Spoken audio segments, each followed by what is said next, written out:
Hello, hello, je suis ravie de vous retrouver pour le message de l'univers de cette semaine du 10 juillet. Alors, petite vidéo complémentaire, bien entendu, c'est mon côté blonde et je compte pas recommencer la vidéo. J'ai oublié de vous montrer les oracles de cette semaine. Je vous ai parlé de l'astrologie, avec aujourd'hui ce dernier quartier de lune en bélier qui va faire ressurgir vos blessures pour les guérir. Ce changement d'énergie avec Mars qui rentre en Vierge, avec cette opposition Mercure-Pluton qui va faire ressurgir les problèmes de pouvoir, les obsessions, les souffrances très importantes et très profondes. Et je vous ai parlé aussi de ce Mercure qui allait rentrer en Lion, qui allait changer notre état d'esprit, avoir plus envie de s'amuser, de l'amour, de luxe, de rayonner, de se faire beau. C'est le moment de bronzer, comme ça vous serez un vrai soleil.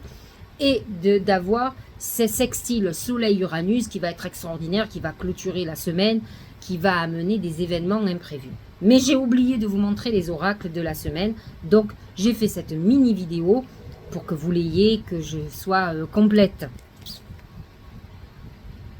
C'est l'écureuil. L'écureuil représente la Vierge. C'est l'épargne, la prévoyance. Mars en Vierge, comme je vous l'ai dit, elle prévoit, elle assure à l'avance ce qui va se passer, elle prévoit au niveau financier, elle fait des économies, elle s'organise, elle réfléchit, elle a des plans, elle étudie avant d'agir.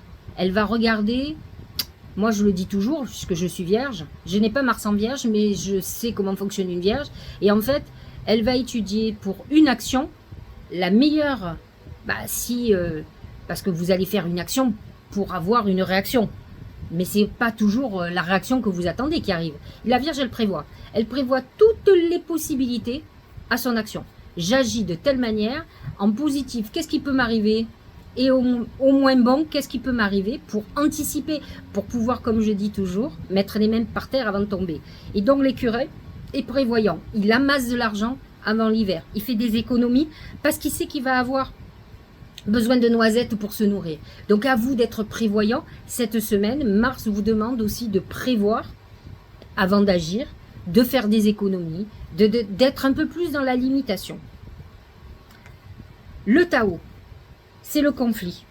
Soif de pouvoir, hostilité, jalousie, entêtement, agressivité, peur, compétitivité, controverse. C'est l'opposition Mercure-Pluton. Soif de pouvoir. Les gens qui veulent absolument le pouvoir ont des revers de la médaille. Regardez tous les dictateurs comme ils ont fini. Vous ne pouvez pas, même si je pense fondamentalement que c'est des histoires politiques, mais fondamentalement, tu ne peux pas opprimer un peuple, tu ne peux pas opprimer un esclave sans qu'à un moment donné, heureusement, il se révolte. On ne peut pas être soumis toute une vie. Moi, j'ai des femmes qui sont mariées, qui sont très soumises, qui ont peur de leur mari, et qui, quand elles arrivent à un certain âge, se rebellent. Parce qu'effectivement, en vieillissant, on s'affirme.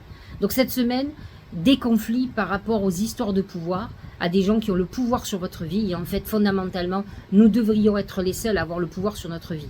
Malheureusement, vous avez nos émotions, nos pensées qui ont déjà les pouvoirs sur nous. Notre, subconscient. Nous avons après les autres. Le mari, les parents, je sais pas moi, le patron, les tordus, tous les gens qui vont avoir une influence, qui vont voir que vous êtes trop gentil, que vous justement, vous n'êtes pas affirmé, qui vont profiter de vous.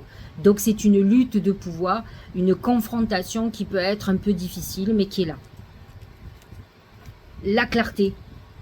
La lucidité vous permet de voir au-delà de l'apparente réalité, alors tout devient clair. C'est la Vierge. La Vierge, elle est lucide, elle est clairvoyante, elle fait les choses parce qu'elle sait.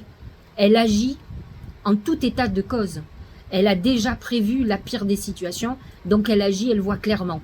On n'est pas dans l'illusion, ça peut faire mal, mais au moins, on ne se trompe pas. C'est ça qui est important. Je clôture avec cet oracle, c'est instruire. De nouveaux sujets te passionnent et t'intéressent. Choisis un livre, un article, un podcast, une vidéo ou un programme en ligne sur ce sujet et nourris cette curiosité qui s'éveille en toi. Effectivement, c'est une période où on va avoir envie d'apprendre. C'est la soif d'apprendre. C'est ce Mercure en Lion. Le Mercure en Lion, il n'est pas obligatoirement hyper curieux, mais Mercure oui. Mais en fait, le lion a besoin de briller. Et c'est pour ça il aime les gens brillants aussi. Donc, pour être brillant, ben, il a besoin de savoir des choses, de pouvoir briller en société. Alors, peu m'importe, moi ça me dérange pas si j'ai affaire à quelqu'un qui me bluffe, qui m'intéresse. Même si c'est parce qu'il a besoin de pavaner, s'il dit pas de bêtises, ça ne me dérange pas. Ce qui m'importe moins, c'est les gens qui ont toujours l'air de tout savoir et qui en fait qui vous disent des énormités. Alors quand ils tombent sur un sujet que vous maîtrisez, ils sont mal. Et là, je trouve que c'est des cons. Voilà, des gens qui... chez nous, on dit dans le sud des gonfiati. Vous savez, qui se gonflent. Vous savez, c'est cet oiseau qui se gonfle là énormément. Je crois que c'est le coq de bruyère. C'est ça, un coq. Et qui finalement, bon, on lui tire dessus, on le mange à la broche. Hein. Non, je plaisante. Mais c'est vrai, l'instruction n'est pas obligatoirement l'intelligence, mais l'intelligence de l'esprit. Elle n'est pas obligatoirement l'intelligence du cœur. Ce que je disais hier à mon compagnon, un homme intelligent ou une femme intelligente, instruite je veux dire, ne veut pas dire qu'elle est intelligence, qu'elle est l'intelligence du cœur. Beaucoup d'instruits ou de gens qui ont fait beaucoup d'études sont des monstres. Donc ça ne veut rien dire. C'est comme en voyance. Moi j'en ai qui pensent que parce qu'un voyant est très bon en voyance, qu'il a une belle âme. C'est faux. C'est faux. Il y a des gens qui sont des sorciers noirs et qui sont des très bons voyants, mais qui sont noirs, qui sont très noirs et qui presque le revendiquent, de toute façon ils ne s'en cachent pas. Alors il y en a qui se cachent, qui vont à l'église tous les jours, qui volent les cierges, qui sont pas mauvais. Je ne dis pas des très bons voyants, qui flirtent avec la voyance, mais qui sont des âmes noires, qui veulent se faire passer pour des anges et qui sont des démons. Mais bon, à nous d'avoir la clairvoyance pour voir la réalité.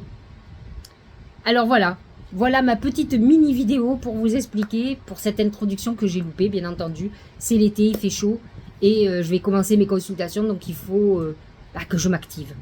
Je vous embrasse, j'espère que la vidéo beaucoup plus longue va vous convenir et vous éclairera comme d'habitude et je vous dis à la semaine prochaine.